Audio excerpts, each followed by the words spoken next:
9h29 sur Europe 1, le journal des médias, Paul-Henri Alain. Et à la une ce matin, un nouveau prime pour la série Plus belle la vie. Le CSA rend son verdict pour la vente de la chaîne numéro 23. Et Laura Tenoudji, on en sait enfin plus si elle suivra ou non William Lémergie sur C8. Et on commence avec un nouveau prime en préparation pour Plus belle la vie. La série à succès de France 3 est actuellement en plein tournage d'un nouveau prime qui devrait voir le jour à la rentrée. Le tournage a commencé le 17 juillet dernier et devrait se terminer le 8 août prochain.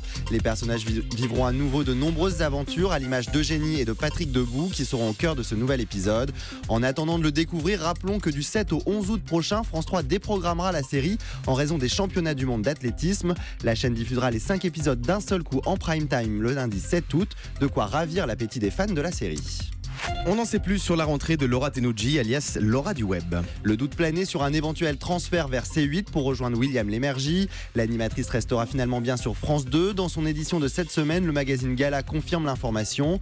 Actuellement enceinte, la journaliste devrait accoucher dans les prochaines semaines et ne devrait donc pas faire son retour à l'antenne qu'au mois d'octobre. Elle abandonne donc son mentor dans sa nouvelle aventure. Rappelons-le, William Lémergie animera dès la rentrée prochaine de midi à 14h William à midi sur C8. Une émission dans laquelle il sera entouré de nombreux chroniqueurs. On reste sur France 2, Kev Adams revient de Rendez-vous en terrain connu et nous donne de ses nouvelles. Nous vous en parlions il y a quelques semaines, le comédien s'est envolé pour l'Éthiopie avec Frédéric Lopez dans un nouveau numéro de Rendez-vous en terrain connu. Dans un message posté sur le réseau social Instagram, il déclare être de retour et avoir vécu une expérience tout simplement incroyable. Il est en route pour la France et nous donne rendez-vous en fin d'année pour découvrir ce nouvel épisode. Rappelons-le, ce n'est pas la première fois que Kev Adams utilise les réseaux sociaux pour communiquer autour de cette aventure. C'était déjà via Instagram qu'il avait annoncé sa participation au programme, mais aussi son départ pour le tournage. Le CSA donne son accord pour le rachat de la chaîne numéro 23. C'est par un communiqué que le CSA a fait savoir la nouvelle. La décision était attendue depuis un moment. Le groupe Next Radio TV, propriétaire entre autres de BFM TV, pourra bien racheter la chaîne numéro 23. L'affaire durait depuis un long moment. Souvenez-vous, en 2015, la vente de la chaîne numéro 23 par son fondateur Pascal Ouzelot avait été jugée comme frauduleuse. Le CSA avait alors condamné la chaîne à fermer avant que le Conseil d'État ne le désavoue et revienne sur cette décision. Aujourd'hui, le CSA donne son feu vert. La chaîne devrait donc être vendue très rapidement.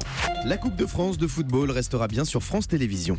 C'est une information du quotidien L'Équipe. France Télévisions et Eurosport devraient bien conserver les droits de la Coupe de France de football pour les prochaines années à venir. Les chaînes devraient donc débourser environ 22 millions d'euros par an pour diffuser les matchs de 2018 à 2022. À cela, il faut ajouter 2 millions d'euros annuels pour les droits de diffusion à l'international, ce qui amène à 96 millions d'euros pour l'ensemble de la compétition. Une somme record car la vente des droits n'avait jamais dépassé les 16 millions d'euros annuels.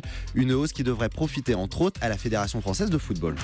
Cyril Lignac dépose son expression gourmand et croquant à l'INPI. Sa célèbre phrase sera donc désormais une marque, c'est ce que le chef a déclaré à nos confrères du Figaro. Une marque qu'il utilise entre autres dans sa chocolaterie, mais Cyril Lignac tient à préciser que gourmand et croquant n'est pas vraiment de lui, c'est plutôt les Guignols qui ont résumé sa pensée.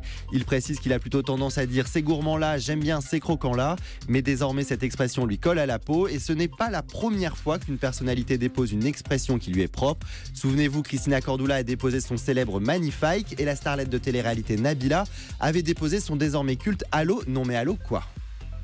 Et on se souvient également de Jean-Marc Généreux qui a déposé son fameux J'achète. Aux États-Unis, les MTV Awards font leur révolution pour la prochaine cérémonie. Effectivement, c'est une petite révolution car la cérémonie américaine MTV Video Music Awards ne fera désormais plus de distinction dans ces catégories entre les femmes et les hommes. La chaîne MTV, qui se veut moderne, a expliqué qu'elle voulait briser les barrières en ne faisant plus de distinction de genre. Mais ce n'est pas la première fois que la chaîne fait cela. Pour les MTV Movie et TV Awards, la situation s'était déjà produite et au vu des retours extrêmement positifs du public, la chaîne a tenu à renouveler l'expérience. Pour cette nouvelle édition, cette année encore, de nombreux artistes seront en compétition.